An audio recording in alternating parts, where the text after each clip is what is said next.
저는 올해로 29이고 올해 결혼할 예정이었던 남자친구는 34살입니다. 2년 반 정도 사귀었고 작년 연말 크리스마스 때 프로포즈를 받아서 결혼을 하기로 마음을 먹게 되었어요. 둘 다 직장 생활하면서 바쁘게 살다 보니 주말에는 하루 만나 데이트하는 것이 전부였어요. 연애라는 것이 다 그렇지만 서로 사랑하니까 더 오래 같이 있고 싶고 2년을 넘게 만나면서 저랑 잘 통한다고 생각했기 때문에 이젠 결혼을 해서 한 집 생활을 하고 싶은 마음이었죠.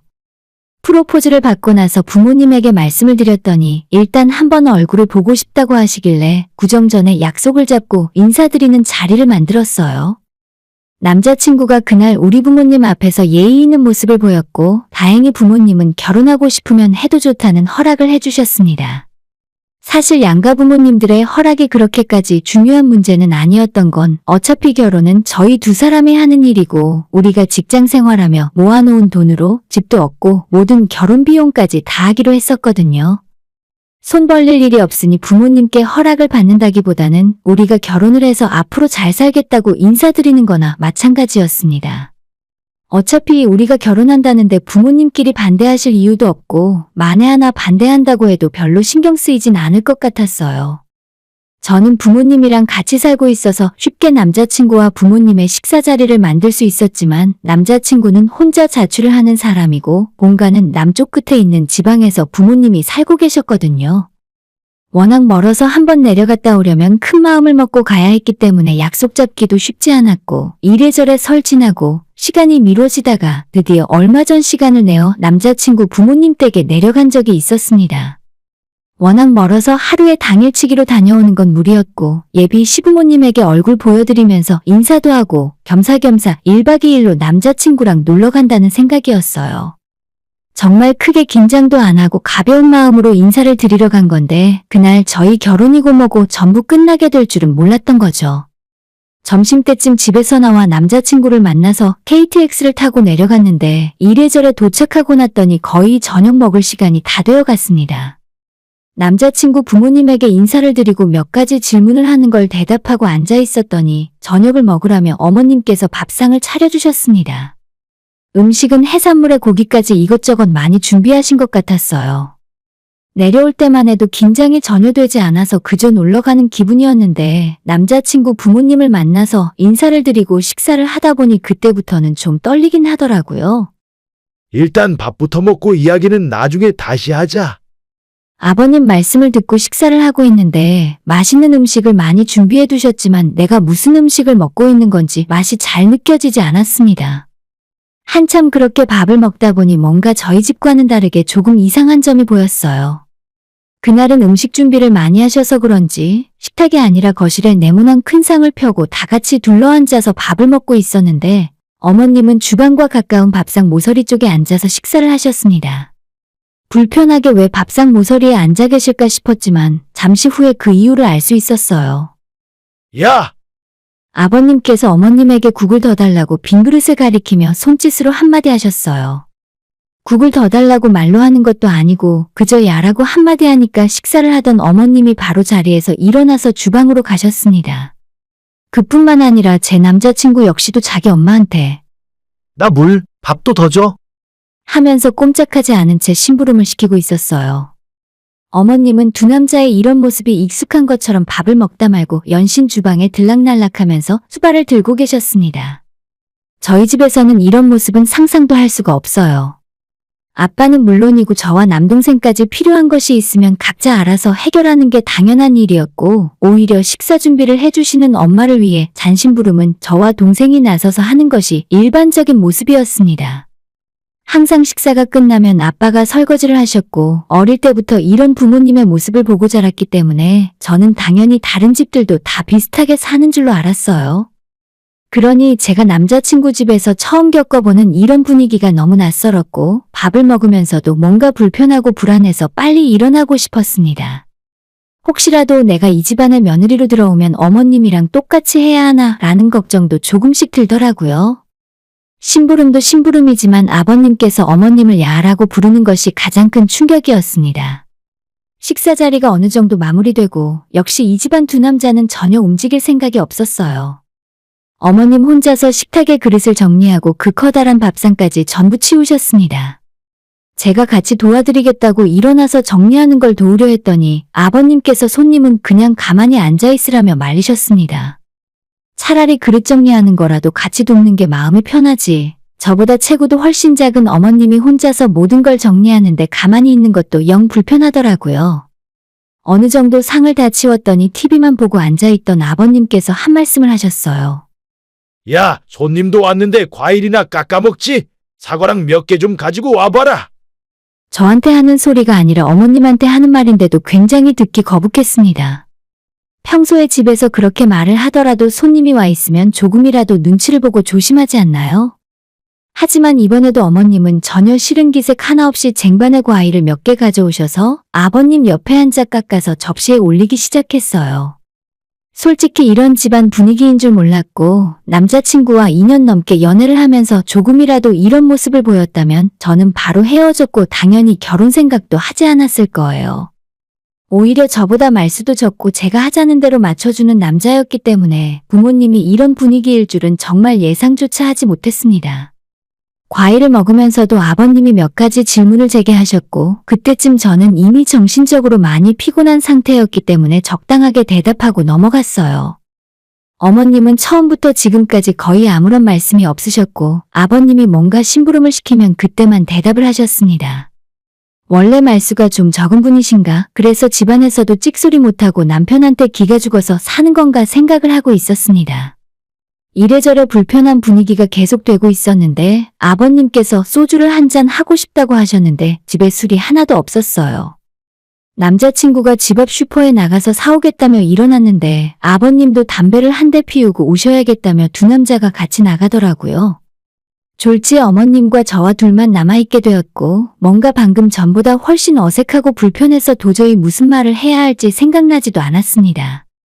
한참 동안 어머님도 아무런 말이 없길래 밖에 나간 남자친구가 빨리 돌아오기만을 기다리고 있었죠. 한 5분 정도 그렇게 시간이 지났을까 그때 어머님이 갑자기 저한테 궁금했던 것들을 물어보기 시작하셨습니다. 너희들 결혼하면 신혼집은 어떻게 할 생각이니? 애는 언제 낳을 생각이야? 한참 전에 아버님이 저한테 했던 질문들이었는데 그때 어머님은 주방에서 식사 준비를 하느라 대답을 듣지 못하셨나 봐요. 궁금했을 텐데 따로 물어보시지도 못하고 눈치만 보고 있다가 아버님이 나가시니까 그제서야 말을 하시는구나 싶었죠. 아까 했던 대답을 또 똑같이 하고 할 말이 없어져서 다시 정적이 흐르고 있었는데 어머님이 상상도 못할 말을 하시기 시작했습니다. 지금은 너도 일을 하지만 아이 낳고 나면 여자는 살림에 충실해야 한다. 애까지 있는데 너가 밖으로 돌면 집안이 흔들리는 거야. 그리고 살다 보면 이래저래 부부가 다툴 일이 생기더라도 여자가 무조건 양보하고 져줄 줄 알아야 해. 원래 여자라는 게 그렇다. 적당히 바보처럼 살아야 가정이 화목하지. 저는 어머님이 1980년대에서 시간여행이라도 하신 줄 알았습니다. 우리 부모님과는 정말 생각하는 것부터 다르고 엄마가 아니라 아빠가 이 이야기를 들어도 무슨 말도 안 되는 소리냐고 하셨을 거예요. 차마 뭐라 대답도 못하고 그냥 어머님이 하시는 말씀을 잠자코 듣기만 했습니다. 이때부터는 조금 말문이 트이셨는지 말투도 아까보다 빨라지고 쉴 새 없이 여러 가지 이야기를 쏟아내기 시작했어요. 워낙 짧은 시간에 많은 말을 들어서 정확하게 전부 기억이 나는 건 아니지만 제가 생각나는 대로 정리를 하면 이런 말들이었습니다. 우리 아들이랑 바깥 양반은 내가 항상 갓 지은 밥만 먹였어. 지금이야 혼자 자취하니까 그렇게 해주기 힘들지만 너도 결혼하면 밥은 무조건 새 밥으로 해서 먹여야 한다. 그래야 남자가 대접받는 기분이 들고 밖에 나가서 힘을 내고 일을 하지. 정말 기가 막힌 소리에 아무런 대답도 못하고 있었는데 저보고 술은 좀 마시는 편이냐 물어보시더니 또 일장연설을 늘어놓으셨어요. 여자가 술을 좋아하면 큰일 난다. 아가씨 때는 좀 마셔도 상관없는데 이제 결혼할 거면 너도 술을 끊어야지. 이제 친구들도 좀 멀리하고 친정이랑 너무 가까운 것도 문제야. 그저 결혼하면 남편이랑 애만 바라보고 살아야 한다. 어머님 하시는 말씀 한마디 한마디가 너무나도 주옥 같아서 저는 도저히 뭐라고 대답을 해야 좋을지 감도 오지 않았습니다. 평생 어떻게 살아왔는지 안 봐도 뻔한 일이었고 저한테 바라는 며느리의 모습 또한 본인의 지금 모습을 그대로 원하시는 것 같았어요. 이쯤 되니 아무리 양가 부모가 우리 결혼에 별 상관이 없다곤 해도 이런 집안에서 태어나 자란 남자와 결혼을 하는 것에 대해 다시 생각해보게 만들더라고요. 어머님이 계속 신나서 이런저런 이야기를 하시는 와중에 술을 사러 나간 남자친구와 아버님이 같이 집에 들어오셨고, 방금 전까지만 해도 제잘제잘 떠들던 어머님은 현관 비밀번호 누르는 소리가 들리자마자 황급히 주방으로 돌아가셨습니다. 그리고 간단한 안주와 함께 술자리가 있었고, 저는 1시간 정도 앉아있다가 너무 피곤해져서 먼저 일어나 숙소로 가겠다고 말씀을 드렸죠. 여기까지 왔는데 숙소를 뭐하러 잡아? 그냥 우리 집에서 하루 자고 가면 되는데. 아버님이 그렇게 말씀을 하셨지만 저는 정말 따로 숙소를 예약하길 잘했다 싶었어요. 남자친구에게 오랜만에 부모님 댁에 왔으니 너는 여기서 잠을 자고 나 혼자 숙소에서 자겠다고 이야기했지만 저 혼자 보낼 수 없다며 따라 나오더군요. 그렇게 택시를 불러 잡아타고 숙소로 향하고 있었는데 남자친구에게 방금 전 어머님과 단둘이 나눈 대화에 대해 이야기를 해주었어요. 어머님이 나한테 이렇게 말씀을 하셨고 솔직히 조금 충격받았다는 식으로 말을 했더니 자기 엄마가 하는 소리는 귀담아 들을 필요 없다고 하는 겁니다. 우리 엄마는 뭘 잘 모르고 하는 말이야. 그런 소리 일일이 귀담아 들을 필요 없어. 저를 안심시키려고 하는 말이었겠지만 남자친구가 자기 엄마를 무시하는 듯한 소리를 들으며 왠지 더 마음이 불안해졌어요. 이렇게 여자를 무시하고 가부장적인 집안 분위기에서 자란 남자가 결혼하고 나면 어떻게 변하게 될지 걱정이 되었습니다. 숙소로 돌아와서도 계속 이 문제로 대화가 이어졌고 조금씩 언성이 높아지면서 말다툼으로 이어졌습니다. 특히 가장 생각이 달랐던 부분은 결혼하면 아이를 낳고 나서도 제가 일을 계속할 거라고 했더니 남자친구는 절대 안 된다고 하네요. 그전에는 막연하게 맞벌이하고 산다는 소리만 했었지 이렇게 깊은 대화를 나눈 적은 없었는데 저와 생각이 달라도 너무나도 다른 겁니다. 아이 생기면 너가 어떻게 일을 하려고 그래? 애 엄마는 집에서 살림하고 애를 봐야지. 너가 밖으로 돌면 아이는 누가 보는데? 그 말을 듣고 저도 감정이 격해져서 내가 일 그만두면 너 혼자 벌어서 새 식구 먹여 살릴 수 있냐고 물었습니다. 나랑 연봉 차이도 별로 없는데 차라리 내가 나가서 일하고 남자친구에게 집에서 애를 보라고 했더니 애가 어릴 때는 무조건 애 엄마가 옆에 있어야 한다고 말을 하네요. 야, 다른 집을 좀 봐. 아빠가 애 보는 집이 세상에 어디 있냐? 애는 원래 엄마가 보는 거야. 말 못하는 짐승들도 수컷이 밖에서 사냥하고 암컷은 둥지에서 새끼를 돌보는 거라고. 누굴 정말 바보로 아는 건지. 안 그런 동물들도 얼마나 많은데요. 아무튼 이 와중에 동물들 육아 습성이 어떤지가 중요한 게 아니고 이 남자가 평소 생각이 이렇게 저와 다를 줄은 꿈에도 모르고 있었습니다. 연애하고 프로포즈까지 받으면서도 서로 좋은 말만 하고 좋은 것만 생각하며 살다 보니 제대로 된 속내까지 파악하지 못하고 있었죠. 그러다가 이 남자의 부모님이 사는 모습을 보게 되면서 뭔가 나와 다르다는 생각을 처음으로 하게 되었고 이제라도 대화를 나눠보니 정말 서로 이해를 할 수 없었습니다. 제가 잘못된 건지 남자친구가 잘못 생각을 하고 있는 건지 굳이 이 와중에 시시비비를 가리고 싶진 않아요. 다만 저는 이렇게 생각하는 사람이랑 결혼해서 아이까지 낳으며 살고 싶은 생각이 전혀 없다는 점입니다. 저는 제 생각을 존중해주고 부부가 같이 아이 키우고 같이 대화하고 맞춰나가면서 살고 싶지 무조건 자기 생각이 옳고 자기가 하자는 대로 따라야 하는 사람과는 절대 결혼하고 싶은 마음이 없어요. 특히나 여자는 이래야 한다. 남자는 저래야 한다 같은 말을 입에 올리는 건 완전히 시대에 뒤떨어진 사람이라고 생각하거든요. 한참을 싸우다가 내가 대체 여기서 뭘 하고 있는 건지 현타가 오기 시작했습니다. 핸드폰으로 급하게 찾아보니 아직 KTX가 다니는 시간이더라고요. 남자친구에게 더 이상 대화하고 싶지 않고 나는 지금 기차표 예매했으니까 다시 서울로 올라가겠다고 말했습니다. 그게 무슨 소리냐며 저를 붙드는 남자친구를 뒤로 하고 혼자 택시를 잡아서 기차역에 도착한 뒤에 뒤도 안 돌아보고 서울로 다시 올라와 버렸어요. 올라오는 내내 제 전화통에 불이 날 정도로 남자친구가 카톡과 전화를 계속했지만 전부 무시하고 받지 않았습니다. 한밤중에 딸이 집에 돌아오니 제 부모님이 너무나도 깜짝 놀라셨습니다. 무슨 일이 있었냐고 물으시길래 그날 남자친구 집에서 있었던 일들과 우리 두 사람이 말다툼했던 내용들을 간추려서 말씀을 드렸습니다. 제 이야기를 다 들으시고는 부모님들 세대는 그렇게 사는 사람들이 많았고 그걸 나쁘다고 할 수만은 없는데 저와 결혼하고 싶다는 남자친구가 똑같은 생각을 갖고 있다는 건 문제인 것 같다고 하시더라고요. 결혼을 하고 안 하고는 전적으로 제 선택이지만 그런 사람과 결혼하면 제가 앞으로 불행해질 확률이 높다고 말씀하셨습니다. 그리고 그날 서울 올라오는 기차에서 저 역시도 생각을 정리했는데 이런 사람이랑 결혼하고 싶은 마음이 싹 사라졌죠.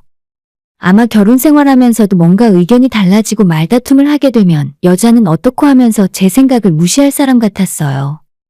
결국 주말 내내 생각을 정리해서 월요일에 바로 남자친구에게 헤어지자 말을 했습니다. 우리가 서로 살아온 환경도 다르고 생각도 너무 다르기 때문에 이대로 결혼을 해봤자 둘 다 불행해질 것 같다고요. 남자친구는 인정할 수 없다며 펄펄 뛰었지만 제가 싫다고 하는데 자기가 혼자서 뭘 어떻게 할 수 있겠어요? 아직까지는 서로 상견례를 한 것도 아니고 그저 양쪽 부모님에게 따로 인사를 드린 것뿐이니 여기서 끝내더라도 누구 하나가 손해를 보는 것도 아니잖아요. 오빠가 잘못됐다는 것도 아니고 오빠네 부모님이 문제가 있다는 것도 아니야. 그냥 나랑 생각이 너무 다르니까 우리가 결혼하기엔 안 맞는다는 거지. 서로 각자 생각이 비슷한 사람을 만나자. 우리 사이는 여기서 끝내고 그래야 할 것 같아. 최대한 알아듣기 쉽도록 좋게 좋게 이야기를 했는데도 남자친구는 끝까지 인정을 하려 들지 않았습니다. 결국 제가 먼저 일방적으로 이별을 통보하고 연락처를 차단하고서야 저희 관계가 끝이 나게 되었습니다. 헤어지자고 말을 하자마자 언성이 높아지고 자기를 무시하는 거냐며 화를 내더라고요. 괜히 질질 끌려다니고 싶지 않아서 한 칼에 차단해버렸어요. 이제 와서 그 집 부모님이 잘못됐다고 말을 하고 싶진 않습니다. 어머님이 아무 소리 못하고 마치 하인처럼 살고 계셨지만 그렇다고 해서 그게 불행한 삶은 아니라고 생각해요. 저랑 둘이 있을 때 하시던 말씀을 생각해보면 어머님은 그런 본인의 삶에 만족하고 계셨고 저 역시도 시집 오면 그렇게 살아야 한다고 하셨거든요. 다만 제가 그러고 싶지 않을 뿐이고 남자친구가 생각하는 결혼관이 저와 맞지 않기 때문에 여기서 끝내는 것이 맞다고 생각하는 겁니다. 요즘 세상에서 얼마나 그런 여자가 있을지는 몰라도 순종적이고 모든 걸 남편과 아이에게 헌신하는 사람을 만나서 결혼했으면 좋겠네요. 그게 저는 절대로 아니었던 것 같아요. 오늘의 사연은 여기까지입니다. 구독과 좋아요, 알람 설정 부탁드려요. 다들 행복하시고 좋은 하루 되세요.